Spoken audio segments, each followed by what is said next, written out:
Vivimos en un mundo complicado, muy complicado. Todos los países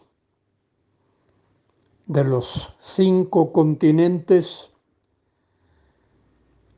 viven tiempos difíciles, aunque en algunos de ellos los ciudadanos no están muy percatados de lo que está ocurriendo. No obstante, todos los países de la Tierra viven momentos duros, difíciles, críticos. Repito, eso es así, aun cuando los ciudadanos de esos países no se dan cuenta de lo que está sucediendo en el mundo. La Biblia nos advierte que vendrán tiempos difíciles a medida que nos acercamos a la conclusión de la historia. La historia de este mundo es la historia que Dios ha planeado para las civilizaciones y para la sociedad humana. Pero hombres y mujeres de todas las edades que viven en este mundo no se dan cuenta de los tiempos difíciles que se acercan. Ayer mismo, aquí en el ambiente en el que vivo, hubo señales de dificultades. Hubo ruidos y griterías y señales de que el hombre no vive feliz en este mundo. Y así es. Quizá dé la apariencia de que vive feliz, pero el ser humano se da cuenta de que vivimos en una época de dificultades. Hay dificultades sociales, políticas, económicas, dificultades en la salud física de los seres humanos y dificultades en el hecho de que cada día la vida en esta sociedad se complica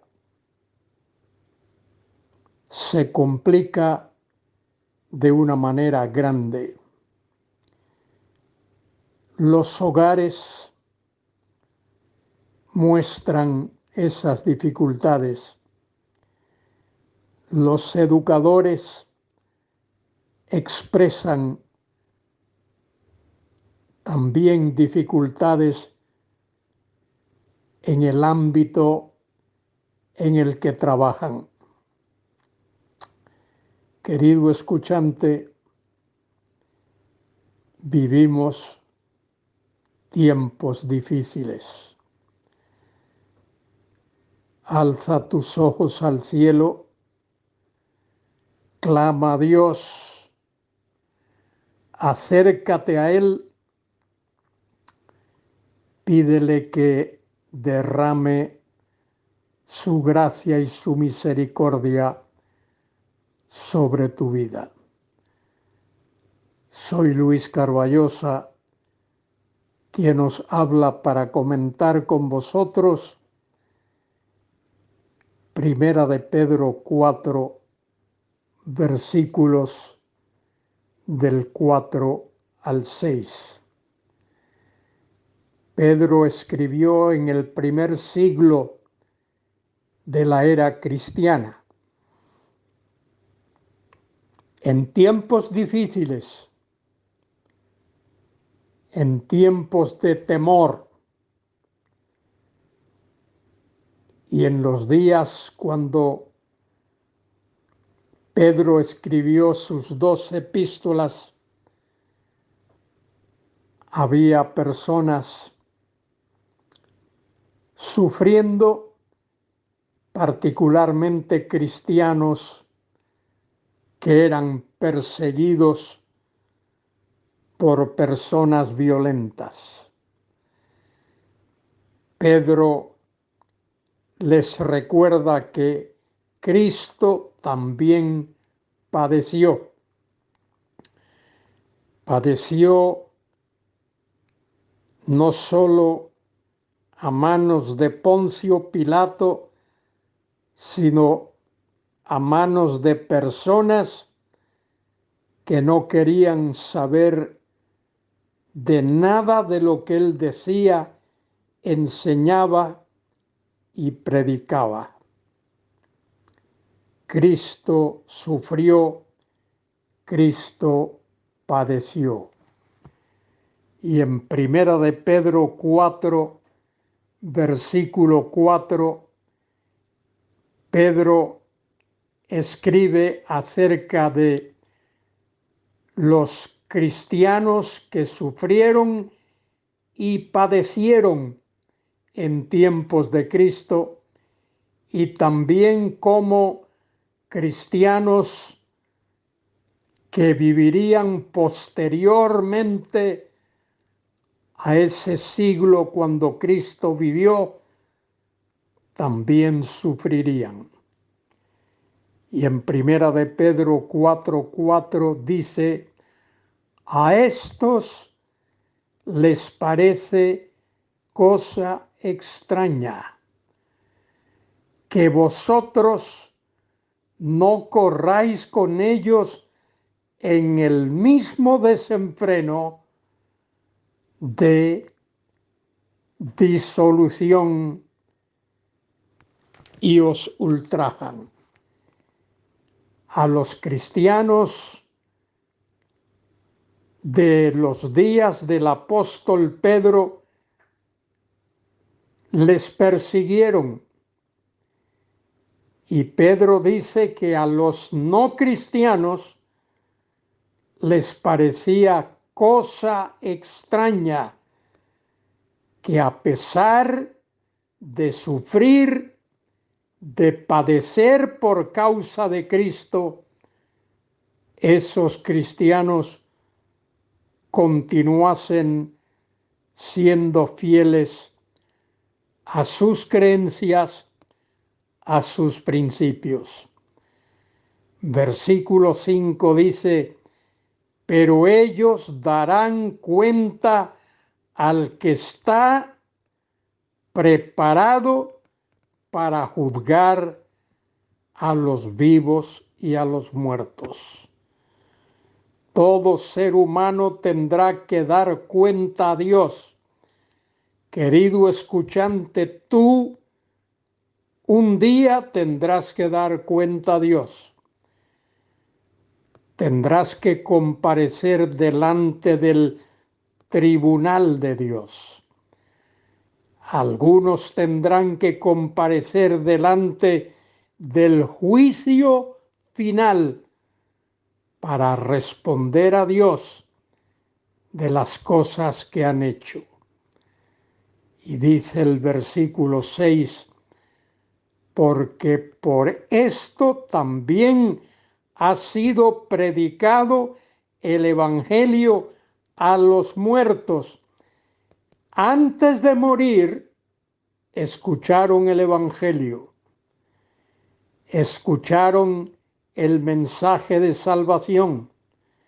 Antes de morir tuvieron una oportunidad de poner su fe en Cristo, porque por esto también ha sido predicado el Evangelio a los muertos, para que sean juzgados en carne según los hombres, pero vivan en espíritu según Dios. El ser humano no puede dar excusa. No habrá ninguno que comparezca delante de Dios y se atreva a decir: yo nunca oí, no supe nada del Evangelio, no supe que tenía que creer en Cristo como mi Salvador.